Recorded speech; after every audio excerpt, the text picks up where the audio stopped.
नमस्कार, राजनीतिक खबरों के सबसे दिलचस्प ठिकाने में मैं रूपेश मिश्रा आप सभी का स्वागत करता हूं। सचिन पायलट बनाम अशोक गहलोत की जंग में युद्ध विराम हो गया है, लेकिन बड़ा सवाल यह है कि आखिर पायलट किन शर्तों के साथ कांग्रेस पार्टी में वापसी कर रहे हैं। और उससे भी बड़ा सवाल यह है कि पायलट गहलोत के सियासी रिश्ते के बीच में जो गांठें बन चुकी हैं उनका क्या होगा। क्या हालात पहले जैसे सामान्य हो पाएंगे। लेकिन इसी बीच खबर यह है कि पायलट ने बिना शर्त कांग्रेस पार्टी में वापसी की है और इसी के साथ मुख्यमंत्री गहलोत एक बार फिर से बाजीगर बन गए हैं। कैसे, देखिए हमारी खास रिपोर्ट। जुलाई का भूला अगर अगस्त में घर लौटे तो उसे भूला नहीं बल्कि सचिन पायलट कहते हैं। जी हाँ, कांग्रेस के बागी बने पायलट ने अब पुनः कांग्रेस पार्टी पर गहरी आस्था प्रकट कर दी है और इसी के साथ गहलोत सरकार पर मंडरा रहा सियासी संकट बहरहाल टल गया है। लेकिन बड़ा सवाल यह है कि पायलट गहलोत के बीच बढ़ी तल्खियां क्या पूरे 5 साल सरकार को चलने देंगी, क्योंकि लंबी बगावत और संघर्ष के बीच जो सवाल सबसे ज्यादा उठा वो है मुख्यमंत्री की कुर्सी का। क्योंकि सचिन पायलट ने घर वापसी कर ली है तो एक बार फिर यह सवाल उठ रहा है कि क्या अशोक गहलोत मुख्यमंत्री की कुर्सी छोड़ेंगे। ऐसा सवाल सबसे महत्वपूर्ण इसलिए है क्योंकि बागी विधायकों को बार बार यही कहना था कि राजस्थान में नेतृत्व को बदला जाए और मुख्यमंत्री के पद को अशोक गहलोत की जगह सचिन पायलट या किसी अन्य व्यक्ति को लाया जाए।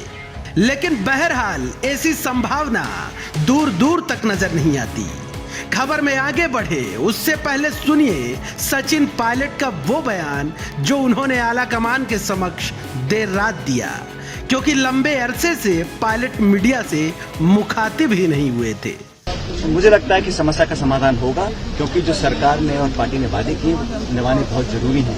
और मैंने कभी भी बीजेपी क्या तो मैंने कभी भी सुन लीजिए, हमने कभी भी इस प्रकार की भावना या भाषा या आचरण का उपयोग नहीं किया जो हमारे योग्य नहीं है। और मैं आज भी इस बात पर कायम हूं कि हम लोगों ने हमेशा एक दूसरे का सम्मान भी किया है, लेकिन पार्टी और सरकार के जो हित में था उसको हमने रखा है। और जितना भी लोग कुछ भी कहें, ये बात सच है कि हम लोग कांग्रेस पार्टी के न सिर्फ सिंबल पर जीत कर आए, लेकिन कांग्रेस पार्टी का काम कर कर हम सत्ता में आए थे। और आज हमारी जवाबदेही बनती है कि हम कैसे उन वादों को पूरा करें। पायलट अब भले ही मान गए हों, लेकिन अशोक गहलोत ने संकट टालकर एक बार फिर से सियासी जादूगरी साबित कर दी है। ऐसे में सत्ता से लेकर संगठन तक में उनका पूरा विश्वास है।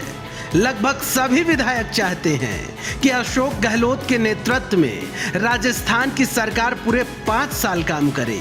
वहीं बिना शर्त के सचिन पायलट की वापसी ने भी ये तय कर दिया है कि फिलहाल मुख्यमंत्री के पद पर अशोक गहलोत ही काबिज रहेंगे।